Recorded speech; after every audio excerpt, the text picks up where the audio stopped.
കിളിമാനൂരിൽ മകളെ വിവാഹം ചെയ്ത് നൽകാത്തതിൽ അച്ഛനെയും സഹോദരനെയും തട്ടിക്കൊണ്ടുപോയി ആക്രമിച്ച കേസിൽ മുഖ്യപ്രതിയാണ് ഇപ്പോൾ പിടിയിലായിരിക്കുന്നത്. സുധീഷ് എന്നയാളെയാണ് പിടികൂടിയത്. 3 പ്രതികൾ നേരത്തെ പിടിയിലായിരുന്നു. ആരോമൽ, ലാൽകൃഷ്ണ, അരുൺ എന്നിവരാണ് ആദ്യം കേസിൽ പിടിയിലായത്. പെൺകുട്ടിയോടുള്ള സ്നേഹം വീട്ടുകാരെ അറിയിക്കാൻ വേണ്ടിയായിരുന്നു ഈ മർദ്ദനമെന്നാണ് ഇപ്പോൾ പ്രതി മൊഴി നൽകിയിരിക്കുന്നത്. വിചിത്രമായ ന്യായീകരണമാണ് പ്രതി നൽകിയത്. വളരെയധികം പണം ചെലവഴിച്ചും ആസൂത്രണം നടത്തിയുമാണ് തട്ടിക്കൊണ്ടുപോകലും മർദ്ദനവും. അനിൽകുമാർ എന്നയാളുടെ മകളെയാണ് സുധീഷ് വിവാഹം ആലോചിച്ചത്. എന്നാൽ പെൺകുട്ടിയും ബന്ധുക്കളും വിവാഹത്തെ എതിർത്തു. ഇതിന്റെ വൈരാഗ്യം തീർക്കാനായാണ് അനിൽകുമാറിനെയും മകൻ അച്ചുവിനെയും തട്ടിക്കൊണ്ടുപോയി മർദ്ദിച്ചത്. ആസൂത്രിതമായി ഒരു സ്ഥലത്തേക്ക് വിളിച്ചു വരുത്തി ബന്ദിയാക്കി മർദ്ദിച്ച് അവശരാക്കുകയായിരുന്നു.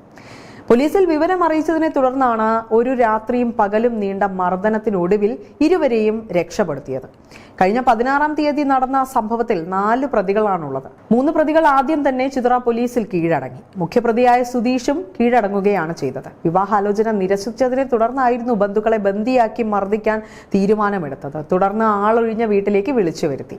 ഈ വീട്ടിലെ ഒരു മുറി സൗണ്ട് പ്രൂഫാക്കി ശബ്ദം പുറത്തു പോകാനാകാത്ത വിധത്തിലുള്ള സജ്ജീകരണങ്ങൾ തയ്യാറാക്കി. വീട്ടിലേക്ക് ജോലിക്ക് എന്ന രീതിയിൽ വിളിച്ചു വരുത്തി കൈകാലുകൾ കെട്ടി മർദ്ദിച്ചു. അനിൽകുമാറിന്റെ ഫോണിൽ നിന്ന് മകനെ വിളിച്ചു വരുത്തി. 2 പേരെയും കെട്ടിയിട്ടായിരുന്നു പിന്നീട് മർദ്ദനം. അനിൽകുമാറിന്റെ ഭാര്യ പോലീസിൽ വിവരം അറിയിച്ചതിനെ തുടർന്നാണ് പോലീസ് എത്തി ഇവരെ രക്ഷപ്പെടുത്തിയത്.